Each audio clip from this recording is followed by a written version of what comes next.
দেখুন আমি আম পাড়তেছি গাছ থেকে। এই যে আম, এই আমটা আমি এখন কেড়ে নিচ্ছি।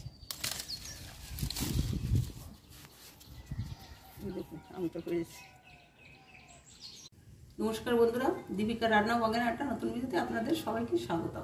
আমি আজকে রান্না করছি দেশি মুরগির মাংস, তার সঙ্গে দিচ্ছি কাঁচা আম। কাঁচা আম গ্রেট করে মুরগির মাংসের সঙ্গে দিয়েছি। দেখুন কত সুন্দর কালার এসছে। আপনারা বাড়িতে এইভাবে মুরগির মাংস দিয়ে আপনি রান্না করে খেয়ে দেখবেন, আশা করি আপনাদেরও ভালো লাগবে। এখানে আমি 600 গ্রাম দেশি মুরগির মাংস নিয়েছি। এই দেখুন, এই মাংস দিয়ে আম দিয়ে রান্না হবে। এখানে একটা আম আমি খোসা ছাড়িয়ে নিয়েছি, আমটাকে আমি গ্রেট করে নিচ্ছি।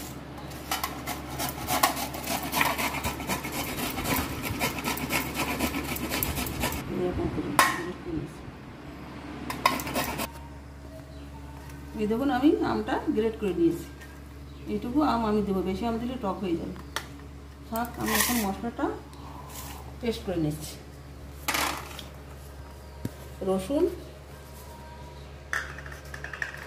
পেঁয়াজ, দুটো শুকনো লঙ্কা, বেশি লঙ্কা দেবো না, একটু ধনের গুঁড়ো, সামান্য পরিমাণে জল দিয়ে আমি এটাকে পিষে দিচ্ছি। এই দেখুন মশলাটা আমি পেস্ট করে নিয়েছি। এখন আমি মাংসের ভিতরে দিয়ে দিচ্ছি মশলাটা। যে আমটা গ্রেট করেছিলাম সেই আমটা দিয়ে দিচ্ছি। পরিমাণ মতো হলুদ গুঁড়ো, পরিমাণ মতো নুন, আর দিয়ে দিচ্ছি সর্ষের তেল। দিয়ে আমি আধা ঘন্টা মেখে রেখে দেবো। এখন আমি মাংসটা ঢেকে রেখে দিচ্ছি আধা ঘন্টার জন্য।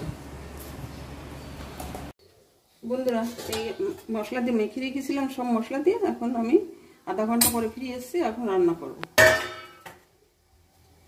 দিয়ে দিচ্ছি কড়াইতে সর্ষের তেল।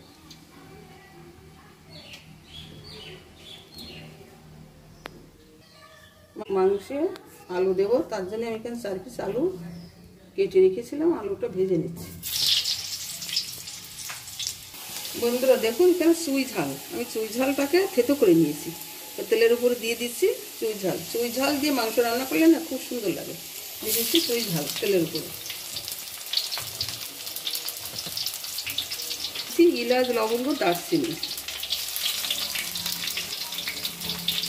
দিয়ে দিচ্ছি একটা শুকনো লঙ্কা, দিয়ে দিচ্ছি গোটা জিরে,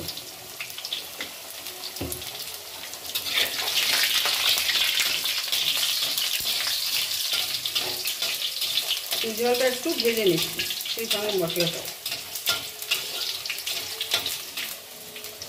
মাংসটা মশলা মেখে রেখেছিলাম, এখন দিয়ে দিচ্ছি তেলের উপরে মাংস।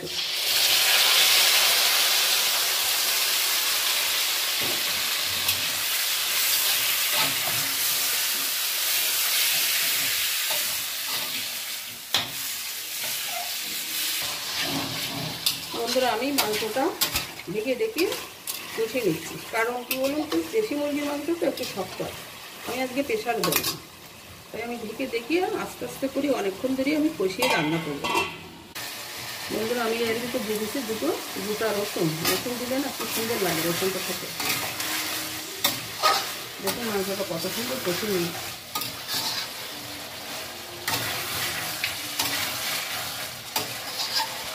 মাংস থেকে তেল ছেড়ে দিয়েছি। আমার মাংসটা কষা হয়ে গেছে। আমি এখন দিয়ে দিচ্ছি উষ্ণ গরম জল।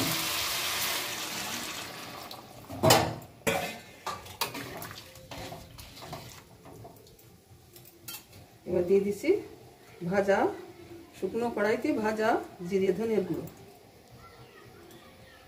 দিয়ে আমি ঢেকে দিচ্ছি।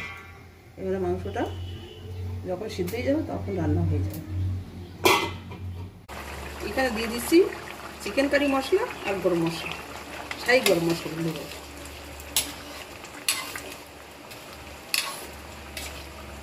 এই দেখুন সেই চুইগুলো, চুই ঝাল, এগুলো আমি একটুখানি বসে দিচ্ছি। খুব সুন্দর একটা গন্ধ আসে। বেশি গাঢ় করো না, গরমকালে পাতলা ঝোলই ভালো লাগে। হালকা জলই রাখবো। হ্যাঁ, গরম জলটা একটু জাল হয়ে যাক, আমি একটু নিয়ে নিচ্ছি। বন্ধুরা, আম দিয়ে দেশি মুরগির মাংস ঝোল আমার রান্না হয়ে গেছে, আমি এখন নামিয়ে নিচ্ছি। হালকা জল, গরমে তো হালকা জল ভালো লাগবে।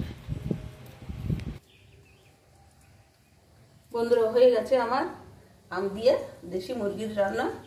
দেখুন কত সুন্দর কালার এসছে, দেখুন। আর আমার ভিডিওটি যদি ভালো লাগে এবং আমার রান্নাটি যদি ভালো লাগে, কমেন্ট করে জানাবেন যে কেমন হয়েছে। আর আমার ভিডিওটিতে লাইক আর শেয়ার করবেন। যারা আমার চ্যানেলে নতুন আছে তারা সাবস্ক্রাইব করে অল অপশানটি প্রেস করবেন আমার ভিডিওটি সবার আগে দেখার জন্য। বন্ধুরা, যারা আমার এই ভিডিওটি ফেসবুক থেকে দেখছেন তারা আমার পেজটিতে ফলো করবেন।